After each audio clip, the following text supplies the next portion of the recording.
Yeah, haven't done it for a while. So, if you boys are ready, I reckon that we'll get stuck straight in. You guys ready to go? Yep.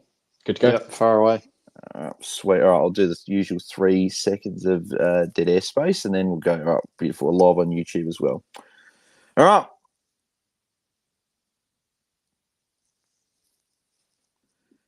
Hello, everyone, and welcome to another AFL Fantasy Fanatics round review. We're recording live on Twitter and YouTube on Sunday, the 6th of August, after the completion of round 21 of the AFL Fantasy season. I'm your host and AFL Fantasy Fanatic, Bales, and you can find me at BalesDT. And unfortunately, I'll be solo tonight with the hosting duties. Unfortunately, Tim can't make it tonight, but we will press on for the review of round 21. So if there is a play you want discussed or a question you want answered, tweet it below the spaces or comment if you are watching live on YouTube. So let's get stuck into the round, but I'll first go over to the 2 wonderful guests that we've got tonight. Got 2 great guests, and I'll start with a man that's been skiing for a few weeks. He's back, and hopefully his fantasy team went all right. Member of the coaches panel and great fantasy mind, MiniMonk. Mate, how are you going? Yeah, not too bad. Yeah, I went on a bit of a holiday weekend before this weekend, and then unfortunately got sick of it, so I was a bit off there. But I've come back and I've had a very decent week. I'll get to my score in a minute, but it's a very interesting week. Yeah, exactly right, mate. But yeah, what did you score for the week, and what was your plus and minus 3? So I scored a 24.49, which, funnily enough, has me holding the exact same rank as what I had last week. I thought for a minute I was going to be in the very nice 69th overall position, and we can call the season off then, but it was not to be. There's something that's come through and changed that. Plus 3 and minus 3 is a bit of a tricky one. I'd probably give my plus 3 to Caleb Sarong, who really brought it home strong in that last game, and it's a bit of a unique up high in the ranks at the moment after his suspension. And minus 3, man, I'll flip between the 2, but I'll go the one that I probably talked Lemon into earlier on in the season. I'll give it to Harry Sheasel. 53 is just, not good to see. Yeah, it wasn't very good. I don't quite know exactly what he was doing in the game. I didn't watch the game, but I guess we'll speak about him a bit later on because he might be a few people's negative 3s out there, which I think would be a lot. And then he'll probably be traded out by plenty of coaches this week if they want to move off of him. But we'll move over to our other guest, who another great mind of the fantasy community is DT Lemon, mate. How are you going? How was your week? And who was your plus and minus 3? Yeah, g'day Bales, g'day MiniMonk. Yeah, I'm going well. Bit of a weird week. Lots of big scores, lots of poor scores. I think it's just that time of year where it's very hard to predict what's going to happen week to week. So I had an okay week. It could have been much better, which we'll talk about in a bit. I scored 24-27. So my overall ranking slid 9 spots into 55th, which is okay, but I was looking like a big week, and then today just did not go well for my team. So plus 3. I think I have to give it to Bon on the Friday night with the VC on. You like locking away a nice VC early just takes so much pressure off your weekend.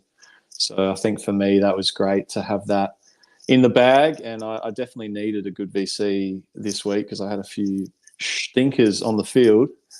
-3 for me. I'm going to give it to myself this week. I had some looping options, and I ended up looping Tom Stewart as emergency, which was I was going to take that.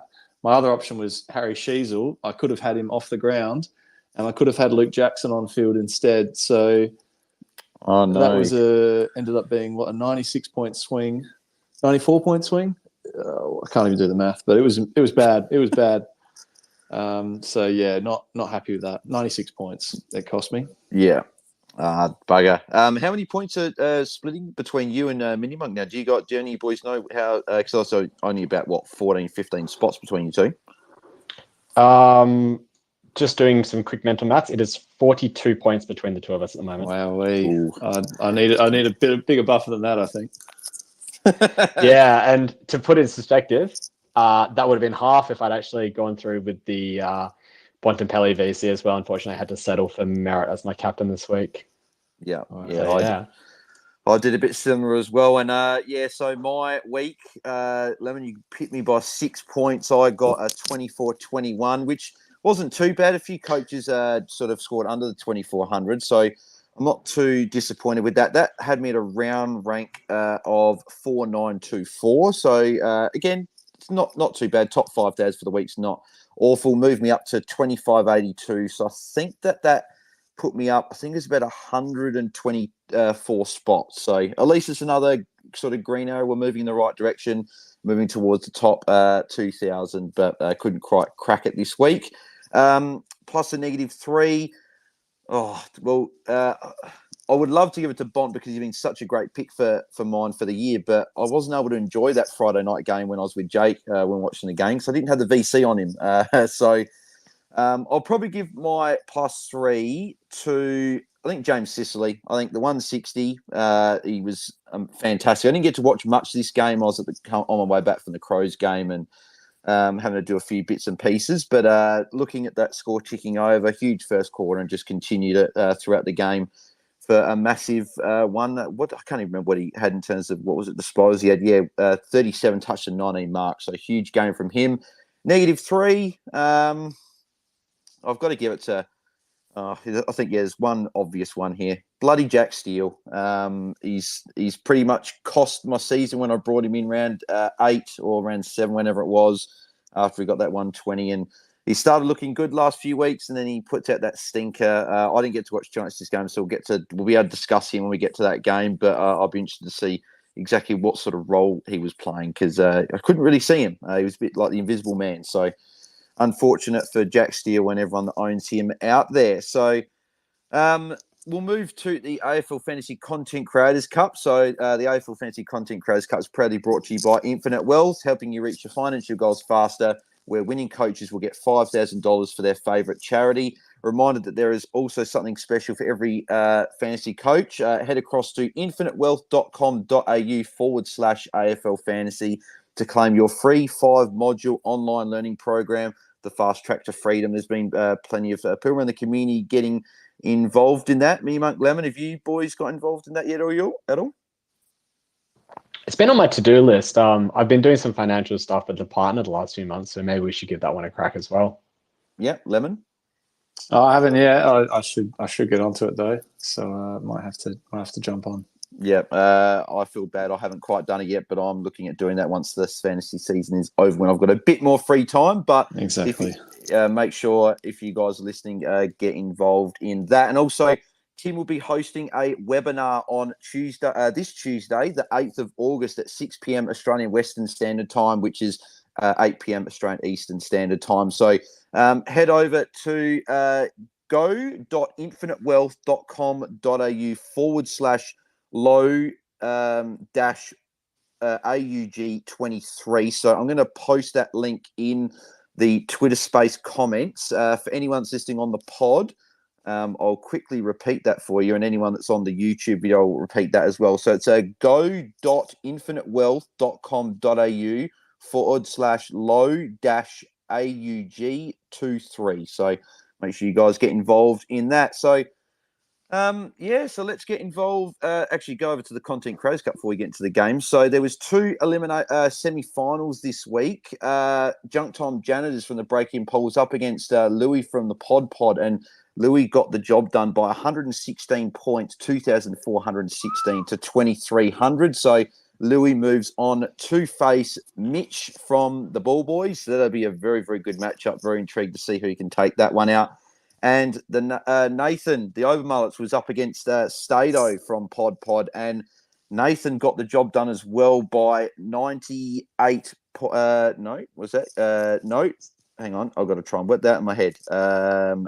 92 points. There we go. Got it right. So 92 points, 2,439 to 2,347. So he will be facing our very own Tim Guest his gerbil. So sorry, Nathan, I've got to stay on brand, mate. I hope Tim can get the job done there and can move through to the grand final. So very intrigued to see that. I can't see exactly the overall leaderboard, so I can't tell. I think that's because the league is finished in terms of head-to-head. So it'll be interesting to see who gets the overall at the end of the season. So let's get stuck into the games. So we'll go to Friday night where the Bulldogs defeated Richmond by 55 points at Marvel Stadium. There was a late change. Dylan Grimes with a neck injury or a neck soreness was replaced by Sam Banks. That might have helped a few coaches with a bit of cover on their defence or mid benches. A couple of injuries in the game. Anthony Scott suffered a concussion. He was subbed out in the third quarter and replaced by Arthur Jones. And for Richmond, Jacob Hopper was also concussed, and he was subbed out in the second quarter for Ryan Mansell. That could potentially be good news for Tim Taranto. We'll talk about that shortly. And Daniel Rioli suffered an ankle injury, but he played out the game after missing a little bit of the first quarter and came on sometime in the second quarter. So let's get to the scores. So Bont was the top scorer here with a 151. So Lemon, mate, you were saying you had him VC. You would have been very happy with him. I can't remember if you started with him, but he's had a fantastic season, hasn't he? Oh, he's had an incredible year. I didn't start with him. I definitely brought him in early though, like after 3 or 4 rounds, I think. But he looks like he's flying at the moment, super fit. They go to him all the time. He's tackling really well, like amazing. He's tackling incredibly. I think he's just one of those players. If you've got him, you've got to be considering him for a VC or a C every week, really. Yeah, exactly right. He's just been absolutely fantastic, and I had that call at the start of the year, Bont or McRae, and thankfully I went Bont, but there were a fair few coaches that did go McRae as well, or even a Bailey Smith. So if you went Bont, that would have gone a long way to helping you with your season. Libba got a 133, so he was being a bit of a pod pick around the community. A couple of people brought him in this week with a good score, and Adam Treloar got a 107 as well. So, MiniMonk, I know you've been a little bit of a fan of Treloar the last few weeks, but what were your thoughts on him and Libba's game this week? And do you think that there's still options to bring in? Yeah, I think there's still options to bring in. I think Libba's had a very unheralded season with how well he's been going. I mean, he's basically a top 8 midfielder based on average for the year and total points for the year, which is crazy to think about for a guy who's normally been around that M2, M3 mark for the draft type coaches. I think they both were really appealing this week, not just because of like how well they've been scoring through the year, but also because of the run that they had upcoming. They had Richmond this week, and I think they've got the Eagles and Hawthorn in their next 2 games, which is very, very friendly for, midfielders to score against. And, you see a 133 for Libba and you see a 107 for Treloar. There's no reason why they can't replicate those types of scores for the next 2 weeks. And at their price tag, that's enough to put them into consideration for coaches to trade into this week. Would you have a pick between the two? I think it's really tricky to have a pick between the two. It always seems that one of them pops, the other one's okay. Neither of them seem to go really well in each week, but it's also a fair chunk of a price difference between the two of them now. Libba will be, 910, 915K, whereas Treloar will be about 880. And because of that 30K, I'd probably have a preference towards Treloar, but noting that there is a bit more of an injury risk there. Yeah. Lemon, would you have a pick between the two? Yeah, I think it is tricky. I agree with MiniMonk though. Treloar's injury history just worries me. And I think this time of year, if you have an injury on field, it can really hurt you. So I'd probably go Liberatore. He looks great. Like he's another one. Him and Bont just are absolutely on fire in that midfield. And and the difference is as well, this year he's actually a full-time mid. I think other years they've played around with him at half forward. He's done some time on a wing, but it seems like when he's on the ground, he is in and under, getting the ball, doing what he does best. So I'd be picking Libba. I think he's a great pick for the next 3 weeks. Yeah, I'd agree. I think Libba for the safety as well, but Treloar has probably got the high ceiling. So I think you can't go wrong with both, but Treloar probably does come with that little bit extra risk there. Tim English, 131. He had a huge second half. I think he had like 96 points after half time, so he came home strong. A few people that VC'd him would have been quite nervous at half time, but 131, you would have been definitely taking that score. Bailey Dale got a 107 for any people that have still got him rolling around in their side. Tim Taranto, now, Lemon, so Jacob Hopper is now going to be missing at least a week through the concussion protocols and stuff, and Taranto's got St Kilda coming up. So first of all, what did you make of his game on the weekend, and is he still a potential VC or even a C option moving into the game against the Saints with Hopper out? Yeah, it's I think we're maybe being a little bit harsh on Taranto because he started so well. He's averaging 120 plus in the first 15 rounds of the year. I think we expected that to continue, but it looks like he's maybe a bit sore. Maybe he's carrying an injury or something at the moment. And also Richmond aren't playing the same sort of football. They probably don't look as good as they started the year. So I think the thing about Taranto, I definitely considered trading him out, but he's got a great run. He's with what is it, St Kilda and North in the next two. So you're expecting some pretty good scores there, and then he finishes with Port, which might be a bit tougher. So he's one you could look to trade out in round 24. But a guy like that, who do you go to? That's the question. You've got to go to someone who's going to score more than him. So good luck finding someone who will do that. Yeah, there's not too many forwards that you'd be really looking at bringing in, which will be interesting when we talk about the sort of the big issue for the week. MiniMonk, you're going to say something there? I was just going to say, you look at where his poor scores have been. He's had 4 sub-tons in the last 6 weeks, yes, but he's played the Lions at the Gabba, the Swans, the Demons, and then the Dogs, who aren't exactly easy matchups for inside midfielders to score against. Yes, there's a bit of a correlation with when Hopper's come back into the team and his scoring associated with that. And now that Hopper's injured, maybe it goes back up again. But you just got to have that a bit of context there when you're looking and analysing these sorts of players. I expect him to still be 100, 105 at least from here, especially with the two that he has this week and next week being St Kilda and North Melbourne. So I don't think there's a world where you can trade out of him with any confidence. Yeah, agreed. But talking about that good run, MiniMonk, Jaden Short, 95. Oh, yes. Look pretty good on return. Got busier, especially after halftime as well. St Kilda this week, North Melbourne. We know they both give up lots of points. We saw what Nick Newman did to St Kilda today. We'll talk about options for certain Nick Daicos after.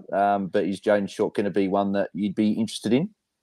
Absolutely. He was actually someone I was interested in for this week. And I had a look at this week in discussions with some of the coaches panel guys. Because, Rids is a big Richmond fan and he really supports someone like Short and he really considered it. And I had a chat to MJ about it as well and he was considering it as well. But it's just that run is so juicy with the next 2 games. I mean, they've got St Kilda and North Melbourne. I was even eyeing it because of the Western Bulldogs game as well. I think both of their games against St Kilda and North Melbourne are under the roof. But the big caveat with regards to someone like Short is that coming into round 24, you're either going to want to be looping him or you're probably going to be wanting trading out of him because he has Port Adelaide. And that's, it's a very, very bad matchup for those that are playing off the halfback flank.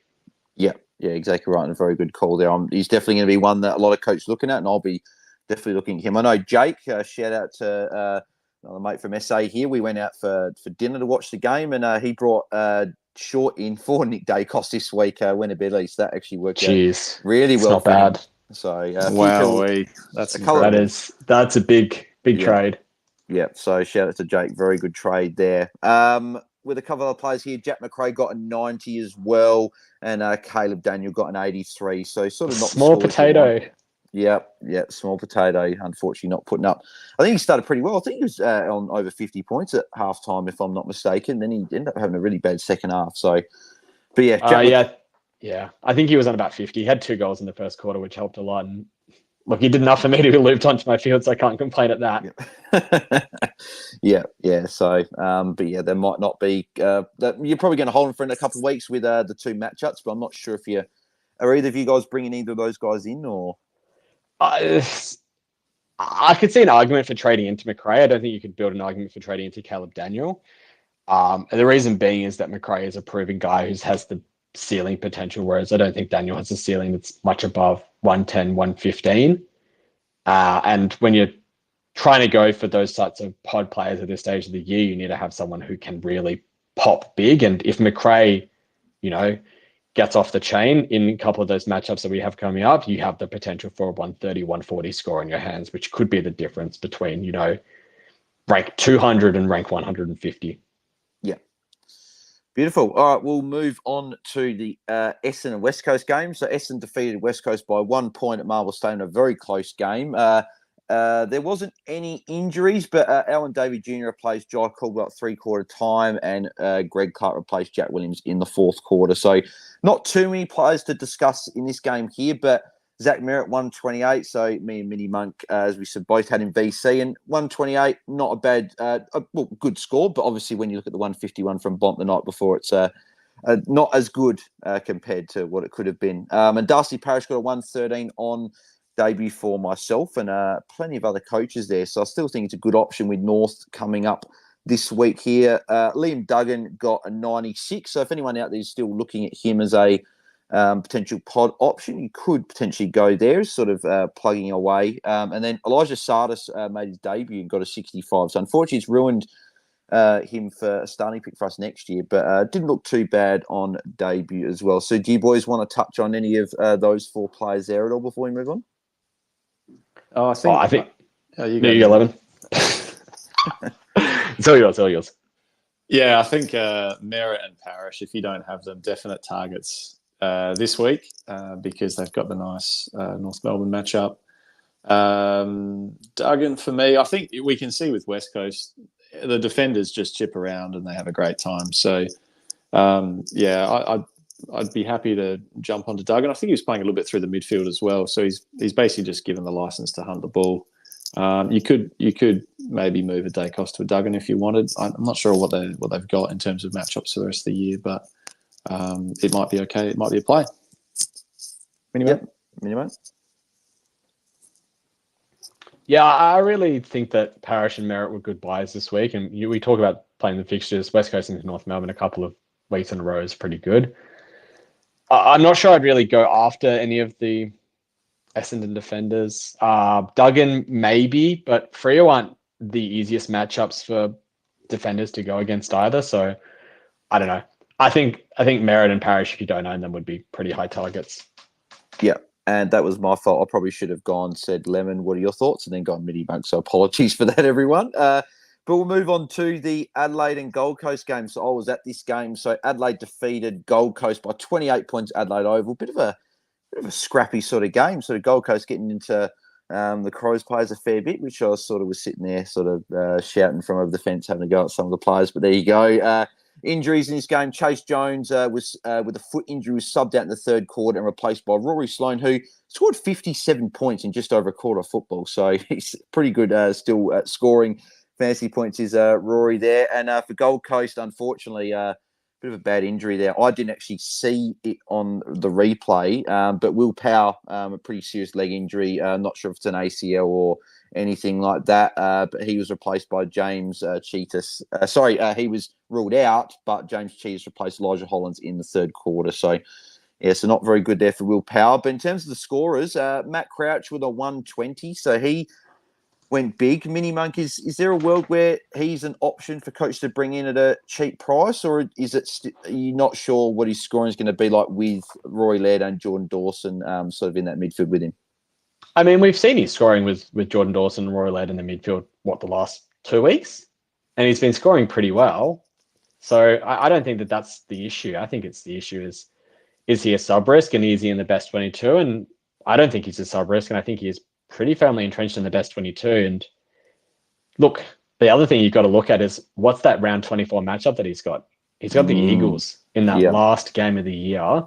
His price isn't going to get any cheaper. Brisbane aren't the toughest midfield for mids to score against either. I think he's a genuine consideration for coaches to trade into, and I would seriously be looking at it if you need to take a haircut for an M8 position this week. Yeah. It's definitely something's crossed my mind, and especially for those coaches that need a cheaper mid, definitely could be one to look at. But the one I'm looking at is my boy, Rory Laird, 102. He looked very, very good after quarter time. I was a bit concerned at quarter time, only 8 points. I think gave away a couple of free kicks, which I think one of them was a bit dubious. And I've said the football, I'm convinced the umpires hate Rory Laird. Every game he seems to give away a few free kicks. But, he looked very good after then. He had about a 40-odd point second quarter, I think it was. So, Lemon, I'm sure that he would be high up, maybe not on just on your shopping list, but everyone's shopping list this week. Yeah, definitely. I think it's weird. I watched a bit of the game. He wasn't doing anything wrong. He just maybe the ball bounced the other way. Obviously, he's a big tackle guy, and maybe in that first quarter when the Crows were basically hogging the ball, there was no one for him to tackle. He can't tackle his own teammates. So He's an interesting one. I think he is. He's a good target because a lot of people don't have him. And as we've said, he's got that West Coast matchup in the last round, which might be okay. I don't think he's the kind of guy who's going to be against West Coast. He's more of a contested player, and West Coast, I think the players who do better against West Coast are sometimes the outsider players, the guys who are going to, rack up some +6s. So, you definitely, I'd back him in to be, close to top 8 midfielder for the rest of the year.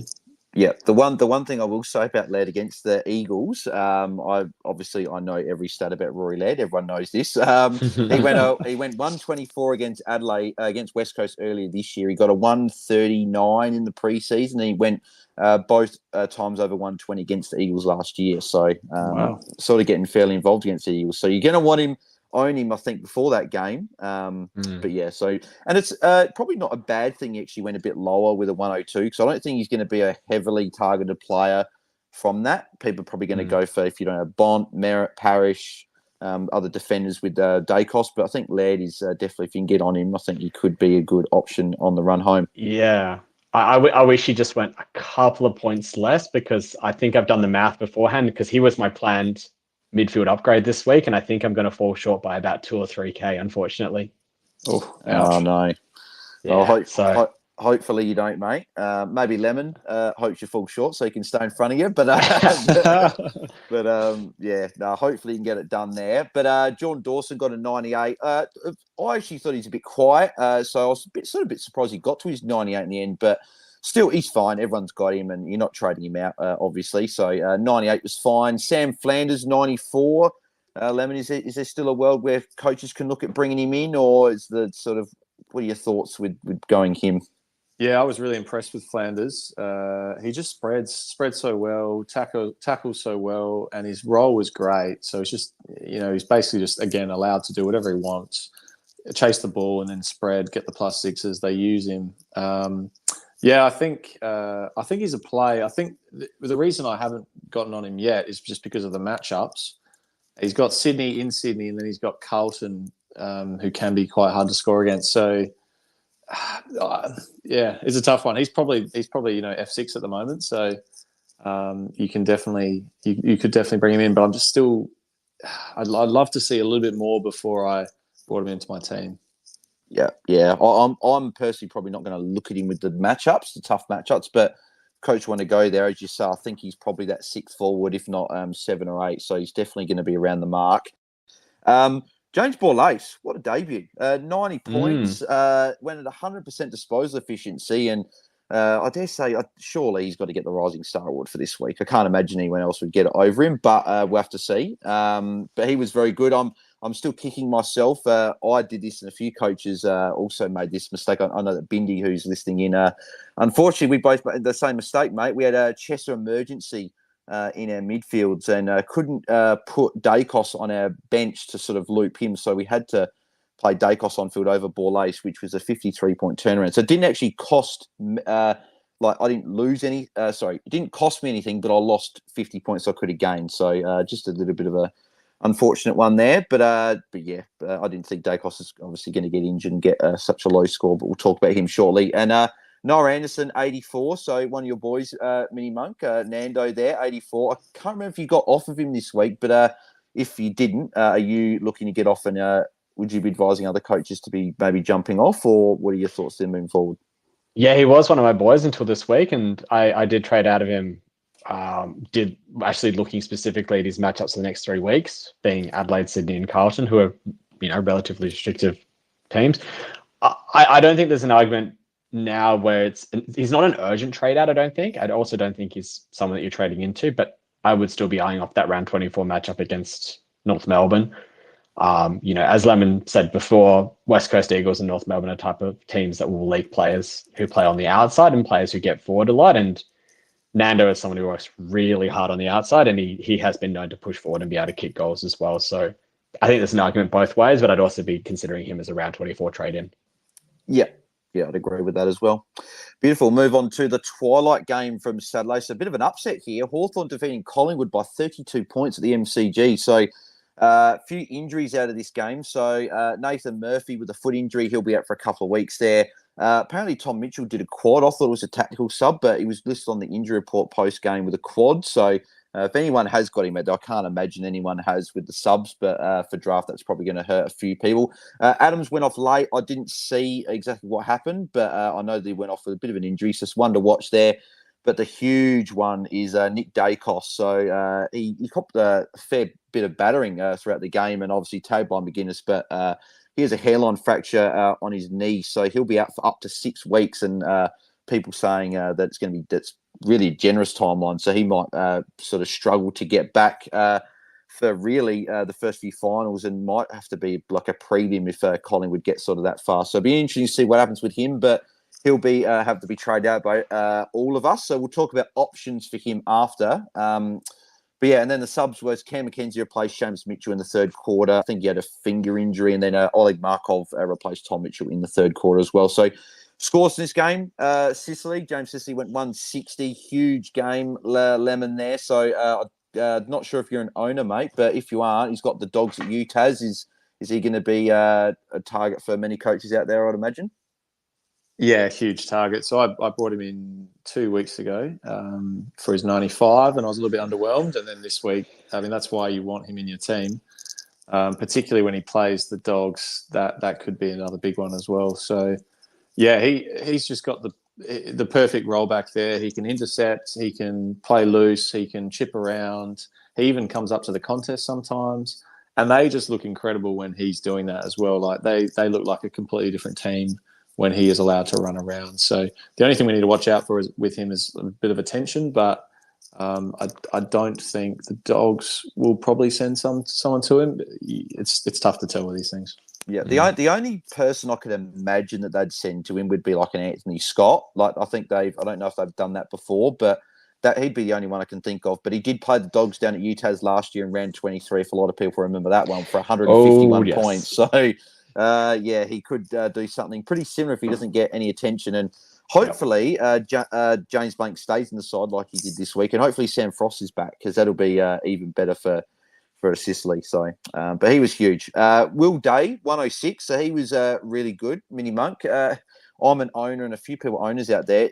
Is he still a trade out, or what are we doing with him? I think with the Daicos injury, if you've got Will Day, chances are you've probably got 6 or 7, or maybe 7 or 8, or maybe even 9 players that you can actually swing down back.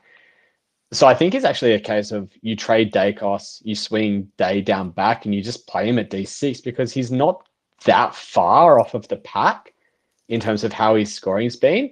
And he's got a better role than a lot of the other players that are playing off of, or in our defensive lines actually have. I mean, his last 5, he's got 87, 111, 80, 119, 106. Averages out to about a low ton, which is about what he's been averaging for most of the season as well.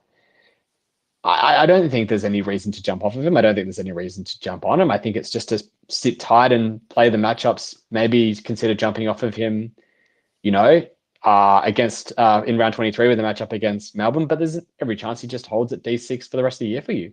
If he's one of your worst sort of players, is there a play that you could just swing him across to, like a Jaden Short type player, or even like a Luke Ryan who's got couple of good games to finish the year? Is that something coaches could look at doing, or would you still maybe try and look for something else? I feel like that's a bit of a nothing trade, personally. There's every chance that Will Day is able to score basically the same as what Luke Ryan and, Jaden Short might score. Yes, you can make a bit of cash going down to Jaden Short, so there's the appeal there, but I would suggest that most people are in a less luxurious position. I don't think that Will Day is anyone's worst player on field. Personally, I think that most teams have at least 2 or 3 players they should be consider moving before him. Yeah, I agree with that as well. Dylan Moore, 103. So any draft owners out to be pretty happy got the ton there. Probably could even be more of a watch over the last 2 weeks for next year, because we're going to lose a lot of those forwards for starting sides. So he could be one to keep an eye on. I'm sure me and Tim will discuss that on a pod post-season. Maybe some options to look at early for next year. And then, Nick Daicos with 37. So, unfortunately, got the tag and got the injury. So, we'll talk more about him and some options when we get through the game. So, let's keep going through and pushing through. We're going to the Saturday night games. Geelong defeating Port Adelaide by 12 points. Oz, a bit surprised that Port got close just with all the illness and injuries. So not a bad effort, and they weren't front for a bit of that game as well. So, but Jeremy Finlayson and Miles Bergman were late outs through illness and replaced by Jace Burgoyne and Riley Bonner. A couple of injuries here. Jack Henry, foot injury, could be out for a little bit there. Was subbed out for Brendan Parfitt in the third quarter. And Trent McKenzie with a knee injury was subbed out in quarter time for Jackson Mead. So few players from the game here. Zach Butters got a 130. So Lemon, he's up against the Giants this week. And I think Ward at times went to a Chad Warner in the other game. And Ward also tagged Bont last week. For coaches that are maybe looking to bring him in, would that maybe steer you away with the tough matchup? Or what are your thoughts with him? Yeah, he's an interesting one, Butters. I've got a love-hate relationship with him, given he's come into my side and out of my side twice this year.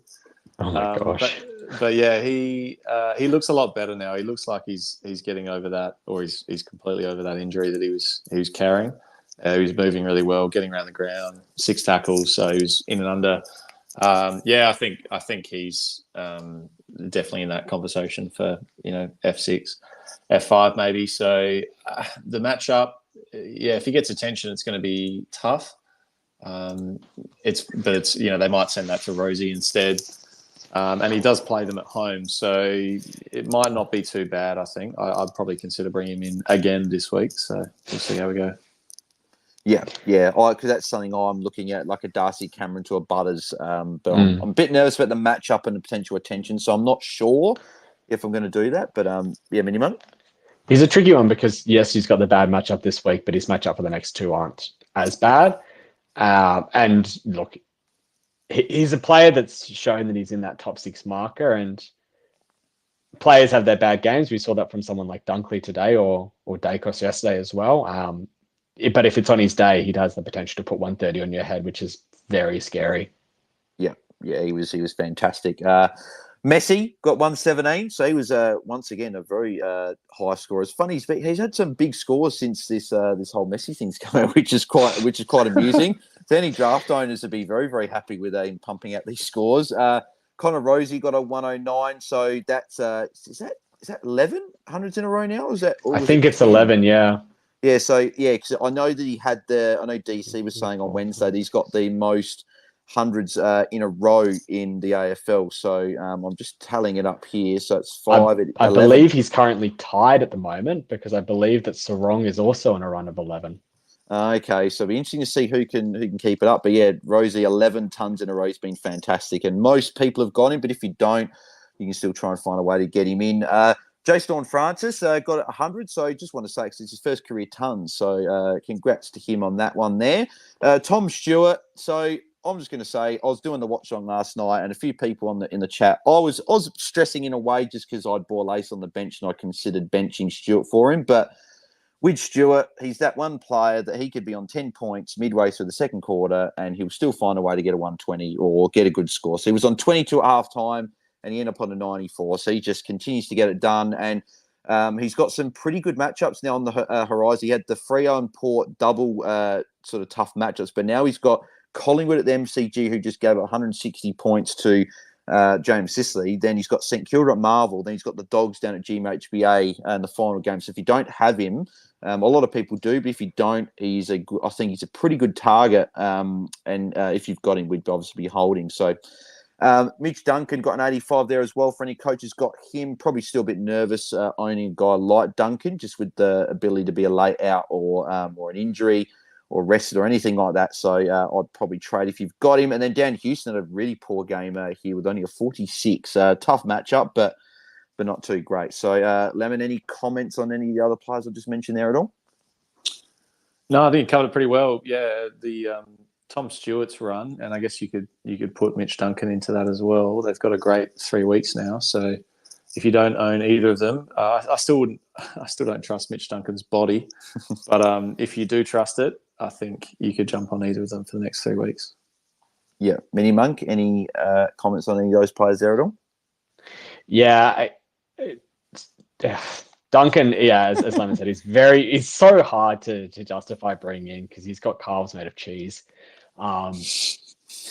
It's a tricky one because he's the type of player, again, as I was talking about, if you're going for those differential type players, you want to have players that have a ceiling. And, Mitch Duncan has the nickname Junkin for a reason, because he knows how to get the ball and get a lot of it when he wants to.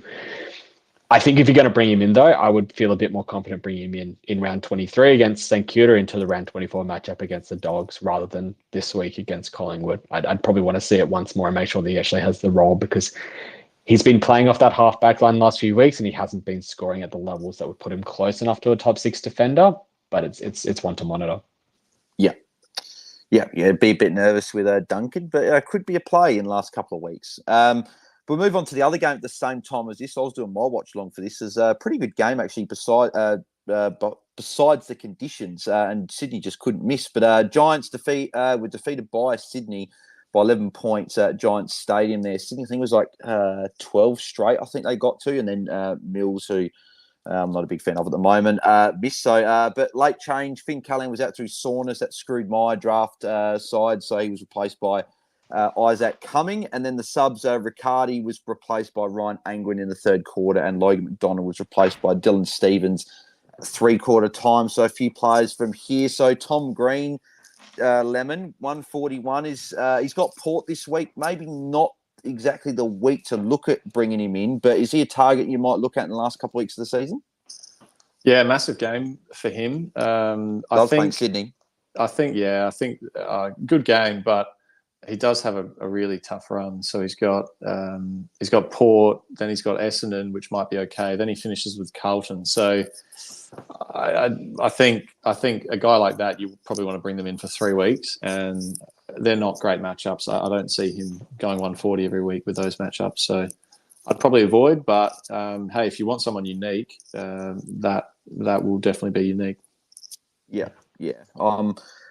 He's been a guy I've looked at, but I think that, as you said, those matchups, there's probably guys that got easier matchups should be maybe looking at getting over him. But still a potential good pod that could maybe put up some scores regardless. Errol Goulden, 132. He's just an absolute machine, is Errol. So he just continues to put on ceiling scores after ceiling scores. And again, I said it last week, but none of us thought he would have been a 112.6 average this year, and he's still got a few games to go. So just having a look here. So since round 15, so that's 2, 4, 6, 7 games, 7 times of those 8 he's gone above 126, which is quite ridiculous in a way. The only one was Freo that he went sort of a bit quieter, and I know that Tim had him, I think it was VC or whatever that week. So, of course, the 1 week Tim had him VC doesn't do too well, but he's just been an absolute jet. And unfortunately, we'll just have to enjoy him as a forward for a couple of weeks because he'll be a midfielder next year. So, Mills, not my favourite player at the moment, 117.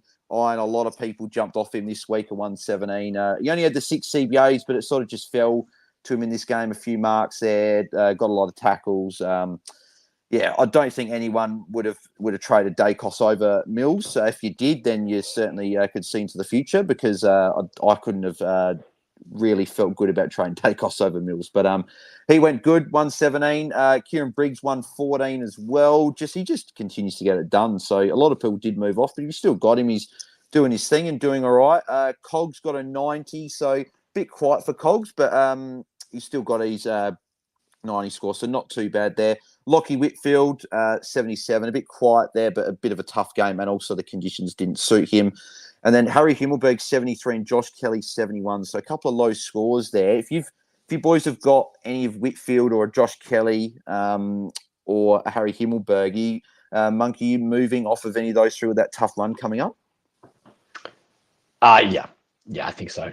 I think it's really hard to justify owning them, especially when they're coming up against Port Adelaide this week. And, Carlton in round 24 is a bit more of a friendly matchup for those on the outside. But I just look at the matchup this week, and it's just like, if you can move off of them, then do it. Because it's we saw what happened to Geelong this week. Port Adelaide is just the most restrictive team in the competition across the entire board, and notably so for those that are playing in the back end of the team. Yeah, I'd agree. I'd try and move off, especially if you've got Himmelberg. I'd be moving off of him. There's just too many cooks in the kitchen back there. So, but yeah, beautiful. All right, we'll move on to Sunday. So, a reminder, if you've got a player that you want discussed or a question you want answered, tweet it in the comments below on the Twitter space or comment on YouTube if you've got any questions there. We'll get to those once we get through the last couple of games. But North Melbourne were defeated by Melbourne today by 32 points at Blundstone Arena. So just the one injury for this game, but it was Harrison Petty with an ankle injury. Looked pretty serious. Who was replaced by Michael Hibbert in the third quarter. And any Gorn owners out there, that could be alarms because does Grundy come back in for Harrison Petty? So that could be something to monitor throughout the week. And the subs, the other sub there was Robert Hansen Jr. was replaced by Charles Zara in the third quarter. So we'll start off with Jack Zeeble. So 138. Now, MiniMonk, I've looked at this and I think I've seen a few people mention on Twitter, could he be a play for the final 3 weeks? So he's got a pretty nice run to finish the year. So he's got Essendon this week under the roof. He's got Richmond, the G, and then Gold Coast who give up plenty of points to defenders at Blundstone in the final game. I'm just getting his price at 5.97 pre sort of the round sort of going out of lockout. You could go a rookie on your bench up to him quite easily. Is that something that you or other coaches out there can consider? Yes, it is. And I really hate to say it, but he is definitely an option for those that are wanting to take a bit more of a haircut on the player that they're bringing in this week. I mean, the reason why his price is so low is because he's been playing as a sub the last few weeks, and it might be a coincidence, it might not be, but the first game that Alistair Clarkson comes back in as coach, he's not the sub, he plays out the full game and is back to the seagulling role that we know and have a love-hate relationship with him for. Yeah, I'm definitely. I'll get to our trades after, but yeah, it's something I've definitely considered. So something that we can consider. Lemon, is he maybe a consideration for you as well? Yeah, I think it'll be interesting to see where he lines up next week. If they again put him on the ground, I still wouldn't be surprised if they sub him out in a game just to make sure he gets through and he gets his proper farewell game, because you'd hate for him to pull up sore and then not play with a proper farewell game. So it's an annoying one as a Sheasel owner. It's very hard to watch Zeeble rack him up back there, and Sheasel is nowhere. But we can see it's a fantasy friendly role. They're one of the worst teams in the comp, and just from kickouts, he's getting a heap of points just from kickouts every week. So you could do it. He could really hurt teams. He could go at 130 for the last 3 and just really hurt teams. Yeah. I was talking to my mate who's a North Melbourne fan. We're saying that North Melbourne roll back there next year. There's going to be someone that we're going to be looking at pre-season, whether that be a Gota or even a Sheasel, who we probably priced at an okay amount next year that we might look at in our starting sides. But I'm looking at it. And if you are looking at a 23rd Prem as Zeeble, he does play the first game on Saturday, so that it does help that you might be able to have a look at him on your bench first and see what he does. So something to consider for people out there. Chris Petrarca at 108. I know, mate, you're a fan. I was seeing in our group chat that you were pretty happy with Petrarca getting to his ton there. So he was pretty good with his 108. And another one of your boys, Angus Brayshaw, 104. So just a couple of mentions on those two boys, MiniMonk. Yeah, I mean, Petrarca's looked really good for the last few weeks, even though he's been playing in that half-forward role, because he's not just playing half-forward. He's actually pushing into CBAs and having about a 30-40% CBA rotation, which is enough for him to score. I think the year that he broke out, it was kind of the role that he had as well. He didn't go pure CBAs. He actually had a lot of time off of half-forward as well, and he just knows a way to keep the goals.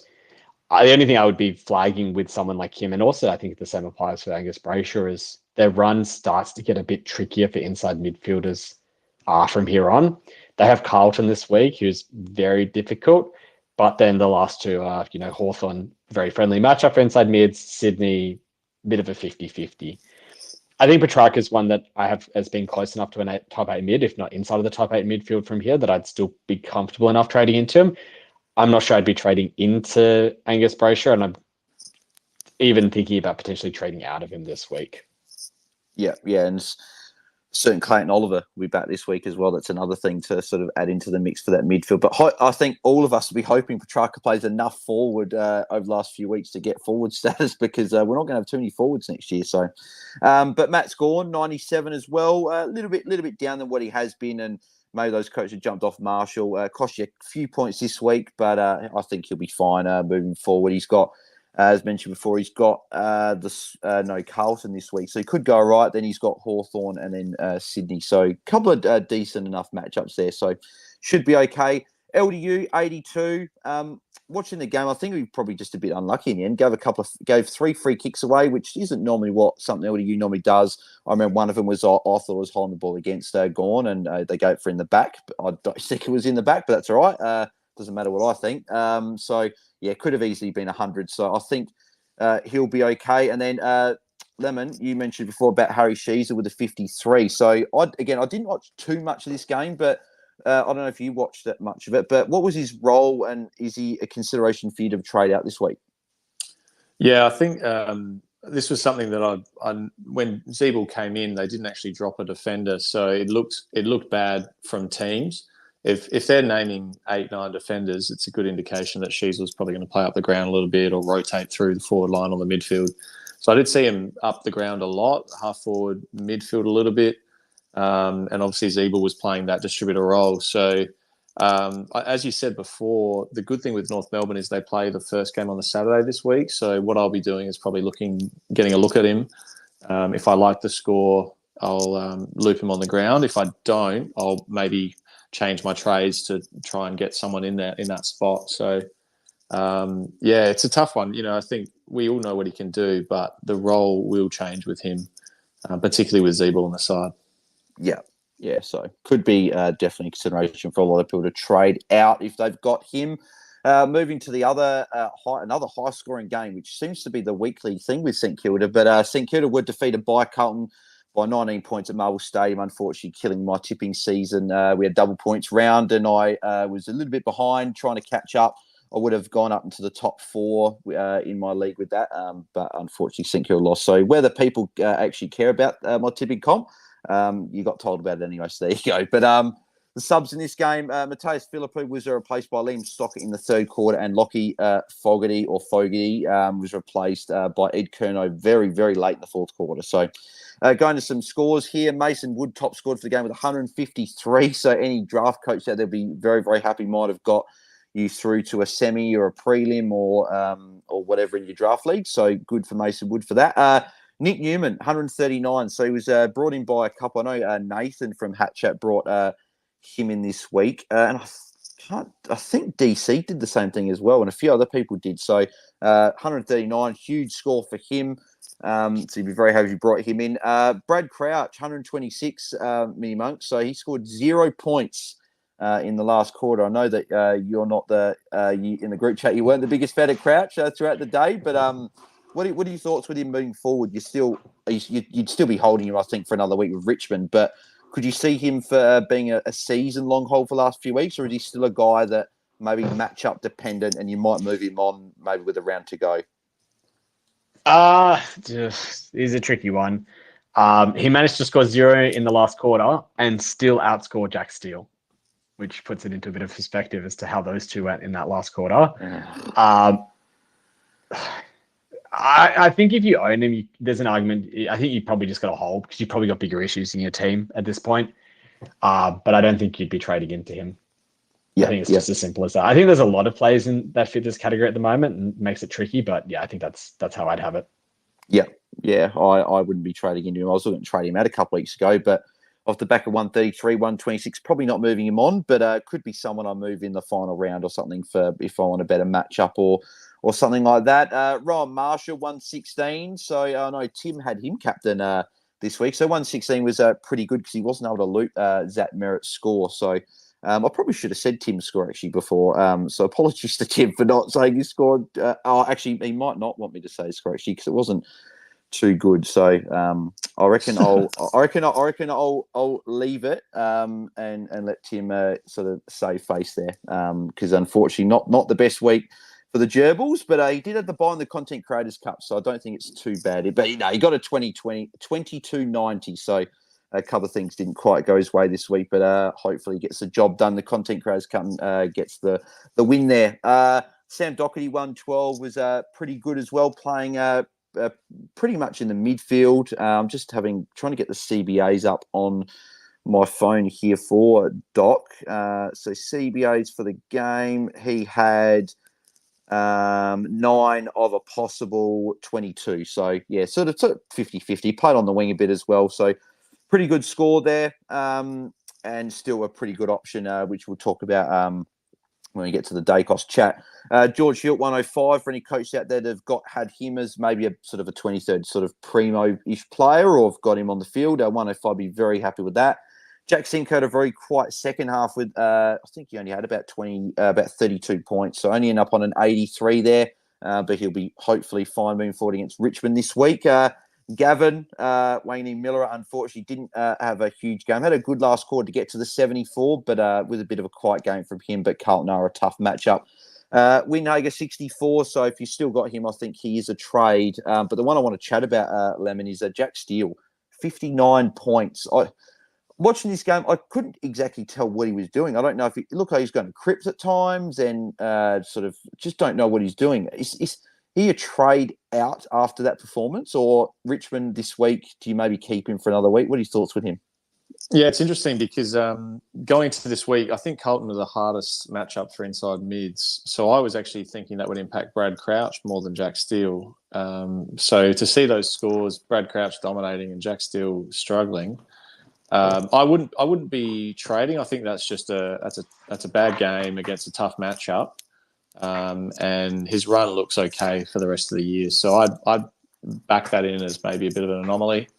Hopefully he comes out strong next week. But, he had 10 tackles and only 11 touches. So that is pretty grim reading. You'd want a big bounce back next week, MiniMonk. Yeah, I think there was at one stage where he had 6 tackles at half time and he'd only touched the ball 3 times and there were 3 handballs. It just puts it into perspective how much of a game he was having. It's a really tricky one because, as Lemon said, Carlton are the hardest matchup for inside midfielders. And I was worried for Crouch as well. Even as a non-er, I was hoping I could get a bit of a leg up with him. But unfortunately, that wasn't the case this week. But yeah, I think you've just got to hold, unfortunately. It's a one out of the box. If he has 10 tackles against probably any other opposition, it's a 115 score, and you're probably laughing all the way to the bank. The matchups are there for the next 3 weeks. Yeah. Richmond this week, Geelong the week after, Brisbane the week after that. And we've seen what scores, midfielders have been able to put up against those 3 teams in just this weekend alone. So, yeah, I'd be holding. Yeah, I was hoping he'd put up a good score, even in the tough matchups. He's got a pretty good history against Carlton. I think he's averaging like a 118 against them in his career, but unfortunately couldn't get anywhere near that. So actually, he pretty much only halved that. So that's it for that game. We'll move on to the final game of the round. As we said just before we were on, it was a very close game, very good game. But unfortunately, Freo went down to Brisbane by just the 3 points there. In terms of the scores from this game, so Lemon, I know you're an owner. Unfortunately, didn't have him on field, but Luke Jackson, 149 points, and I just got tweeted by Jack in the comments there that Bailey Williams has been offered a 1-game ban, so they've obviously got them in the matchup this week. So Luke Jackson up against pretty much ruckless West Coast. Lemon, is he an option now for coaches to all of a sudden have a look at? Wow, I didn't know that news that he was getting a 1-week ban. That is huge. I've been on Jackson for a few weeks now, and this was the game I was sort of expecting a while ago. He looked like he was a bit unfit the last couple of weeks. I think maybe he had that injury 2 months back, obviously reduced the training loads. Then when Darcy went down, he was forced into the number 1 ruck role, and he looked like he just didn't have the tank. I mean, 149 says he does now have the tank. He's got the easiest ruck matchup next week, which will get even easier with Williams out. And then he plays Port, who currently are rucking with Vicentini, he probably weighs, 75 kilos soaking wet. So I think I'm very happy. I almost traded him out this week. I'm very happy I didn't. Even though he wasn't on my ground, I'm stoked that he's in my squad because he could be, back-to-back 120s, 130s the next 2 weeks maybe.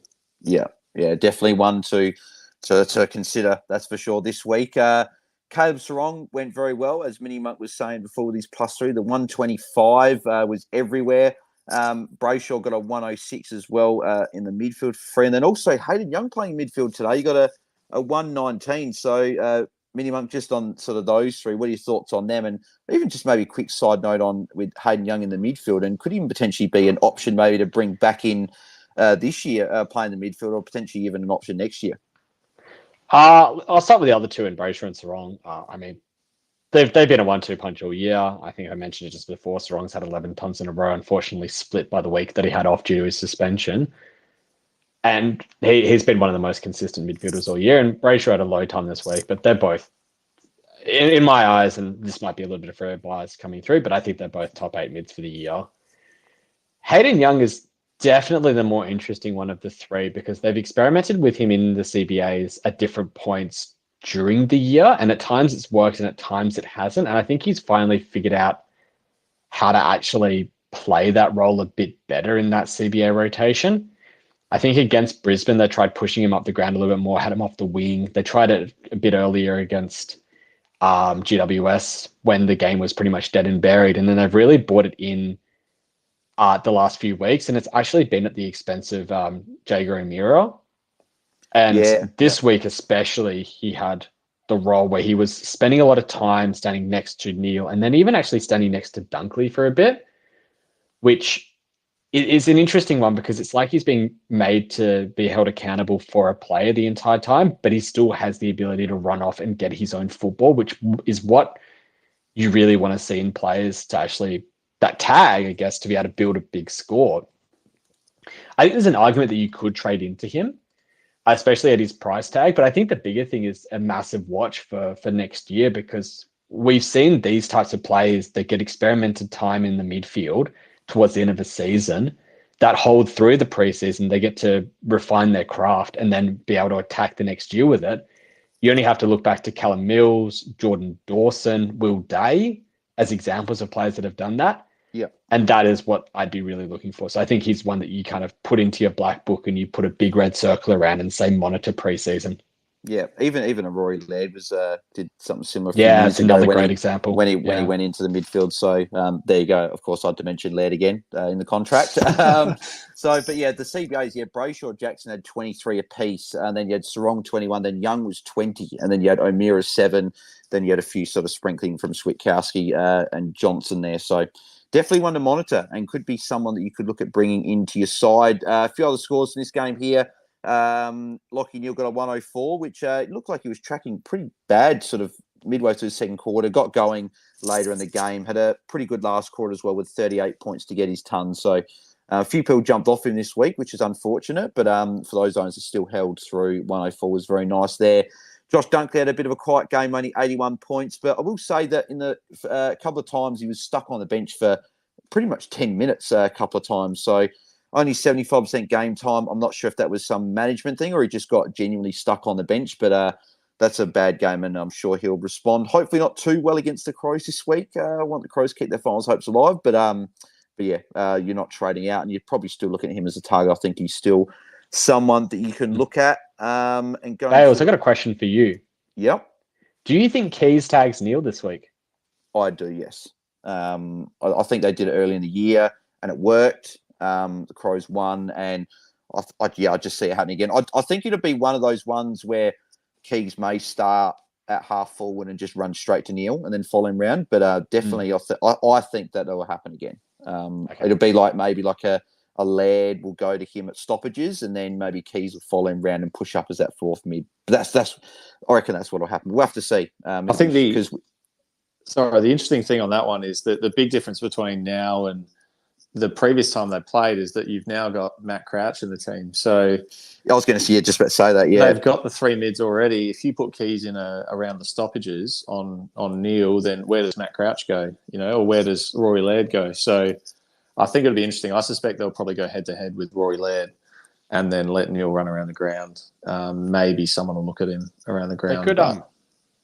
They could rotate Dawson out a bit more, like they have been when they've been able to let Keys in a little bit of the time during the season, just drop his CBAs and have him push half back a bit more.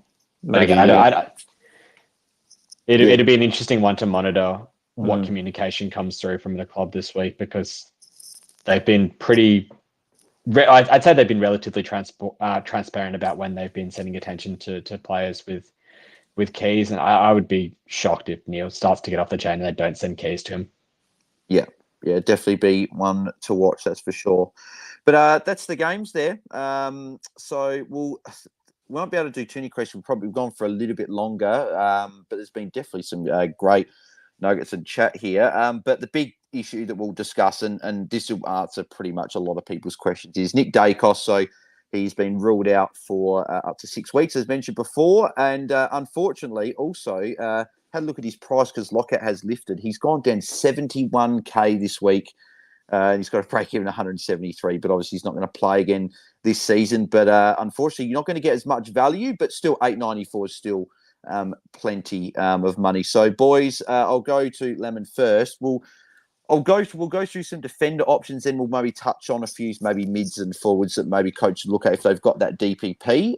But defenders, who would be your top 3 options that you'd be looking at, assuming that you sort of don't have anyone?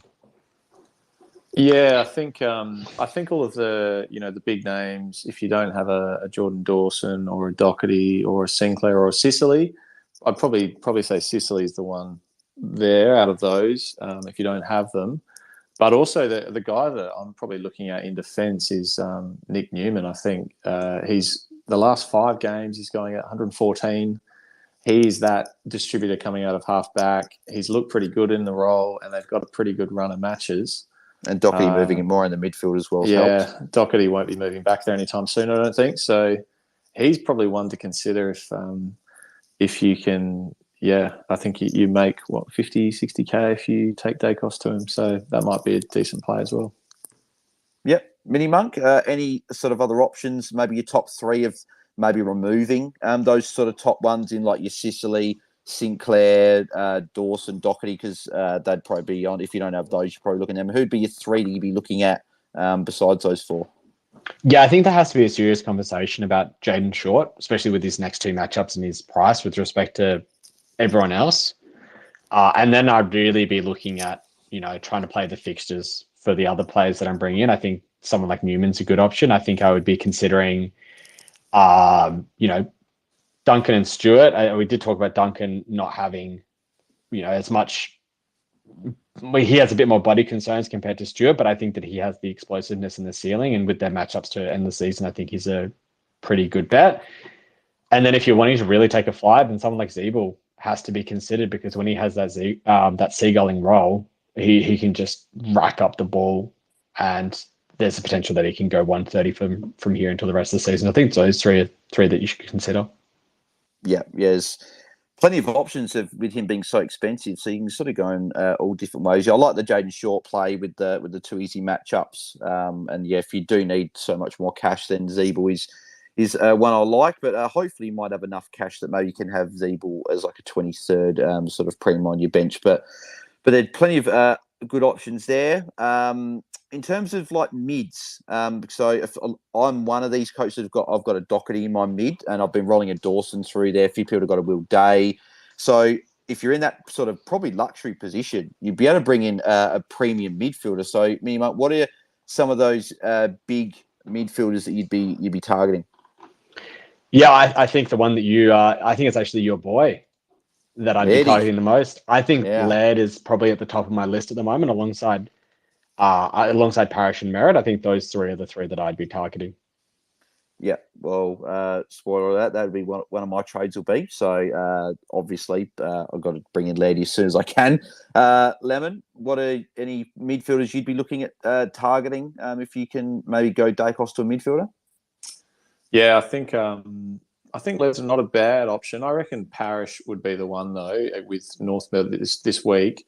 West Coast actually aren't particularly, they're not a great matchup for inside mids, whereas North Melbourne can leak points. So I think Parrish is a good option. Yeah, I think he's probably the one for me, looking at who I don't have. The other one, Liberatore is probably the other guy that is pretty unique, but I think he looks great. He's got a really good role, good run. I'd be happy to bring him in. I reckon he's going to be 110 plus for the year. What about his teammate? So Bont. So for coaches that haven't been able to jump on him yet, he's got the Hawks this week. But if people don't remember, in round 7 in Bont's milestone game there, he got tagged by Connor Nash to a 90. So with that in mind, that he could potentially get a tag here, and I'd imagine that he will, knowing Sam Mitchell and the Hawks, would you maybe be looking at another option this week, or what are your thoughts, Lemon?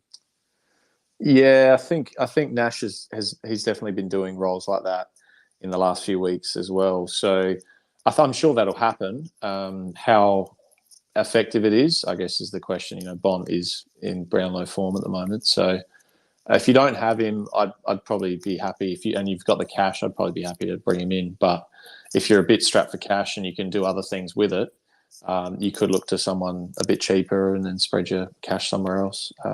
Yeah, it depends what you're looking for. And it's only 1 week in 3. You know, he might put out a 90 this week, and then he might follow it up with 2 130s, and you know, you don't want to miss out on that. So he's got the Eagles the next week. I don't think they're going to have anyone who can run with him. So I'd probably just bring him in and cop a lower score, and then get the Eagles the next week. Yeah, and then the final one for forwards, if you've got a Sheasel potentially there that you can flick back in defence, or you've maybe got like a defender in your midfield and then like a forward that you can maybe flick in your midfield. Is there any forwards, Lemon, that you'd be looking at, besides maybe those obvious ones? I mean, I'll take the punt for Lemon because it's a player that he's already got. But I think Luke Jackson, if Williams is suspended this week, I'd be definitely considering him. I mean, going into Williams and then Vicentini 2 weeks in a row, you couldn't ask for a couple of... Well, going into a Williams-less West Coast and then into Vicentini 2 weeks in a row is just... It's so juicy at his price tag. Yeah, it makes you 160K, that trade, going down to a Luke Jackson. So... Jeez. That can facilitate a lot. Yeah, exactly right. Other forward options, like maybe Flanders, but are we sold on him? He's made like a McRae with the easy matchups. Maybe coaches don't have Butters. Is any of those ones that you guys be looking at? Yeah, I think Butters is...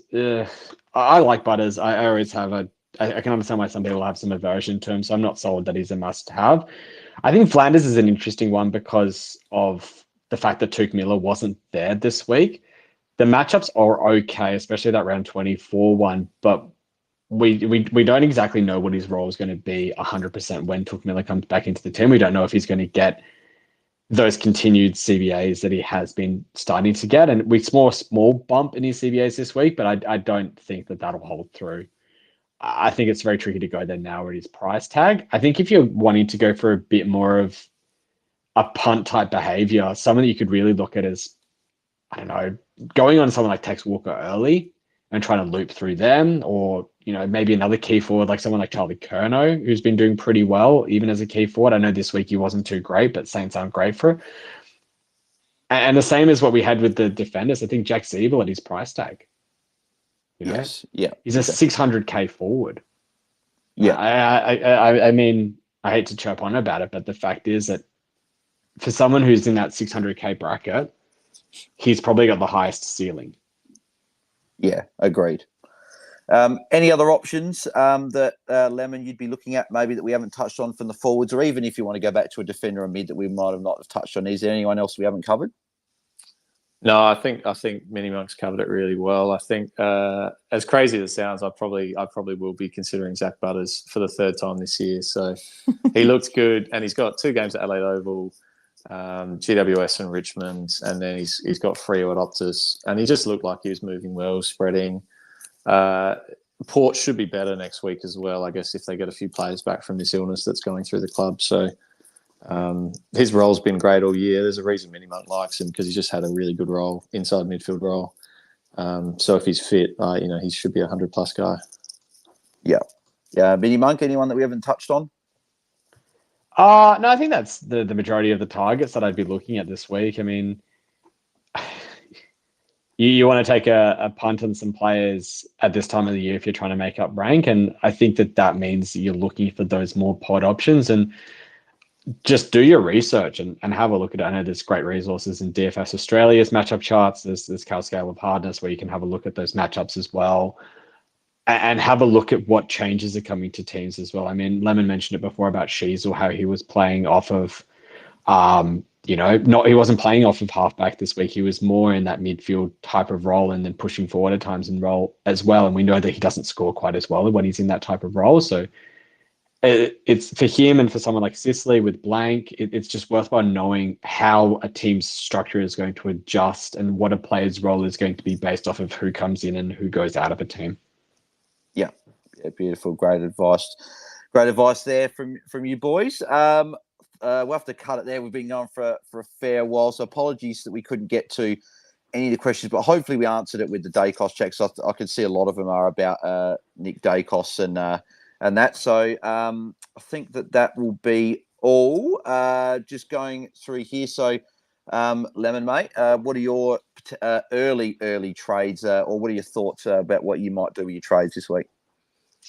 Yeah, I think I'll trade Daicos. I think I won't want to hold him for the last 3 weeks of the year. So he'll probably go to either a Nick Newman or a Butters. And then I've now got the 23rd Primo. So I'm looking at maybe getting a bit creative with that. I'll maybe have a look at Sheasel or have a look at someone else and then decide if I need to bring in a midfielder, forward or defender. So but that'll, again, it's so confusing with all of the loopholing stuff. I'm not confident, but we'll try and get creative and maybe try and get that 96 points I lost this week. We'll try and get it back next week. Yeah, MiniMonk, what are you looking at doing with your early moves? Yeah, I think I'm glad that someone else has joined me on the 23 premiums because I've been there for a couple of weeks as well, and it's been able to dodge a couple of 30 scores the last 2 weeks, which has been pretty nice. I think I'll also be trading Daicos. It's nice to have a loophole, but not a 9.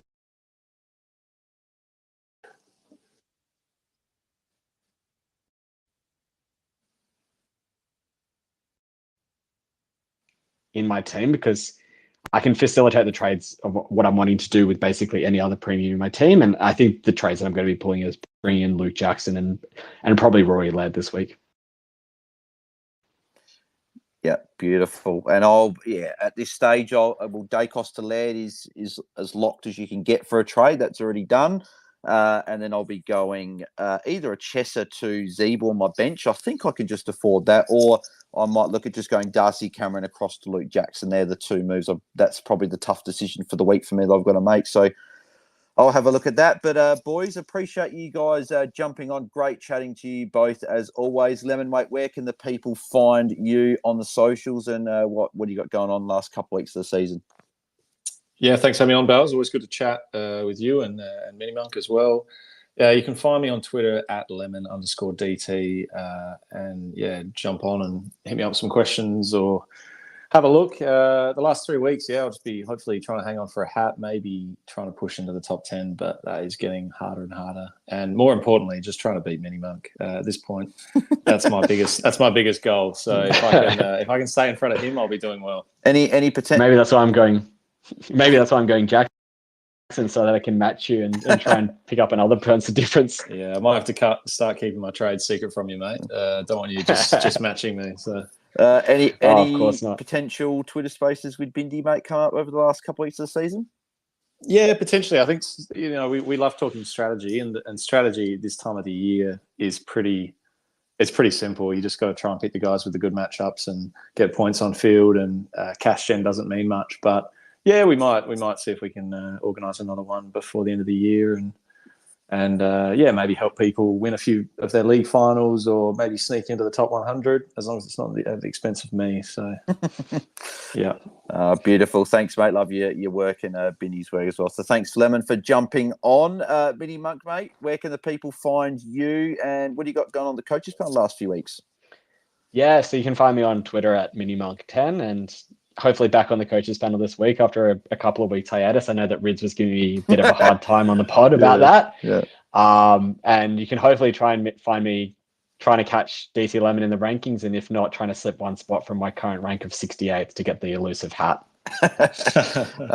Beautiful, mate. Good. Hopefully you get that spot there. And thanks for jumping on, mate. Always a pleasure having you on and chatting. And you can find Tim at TimGuestAU on all the socials. And as I said before, make sure you use the Infinite Wealth, the fantasy coach, the module, the 5-step module at infinitewealth.com.au/AFL fantasy. And also the webinar on this Tuesday, 8th of August at 6 p.m. Australian West Standard Time and 8 p.m. Australian Eastern Standard Time. So I've put the link in the Twitter space. And but if you want a link, it is go.infinitewealth.com.au/low-AUG23. So make sure you go to that webinar there, and you can find me at BailsDT on Twitter and trulybailshd on YouTube.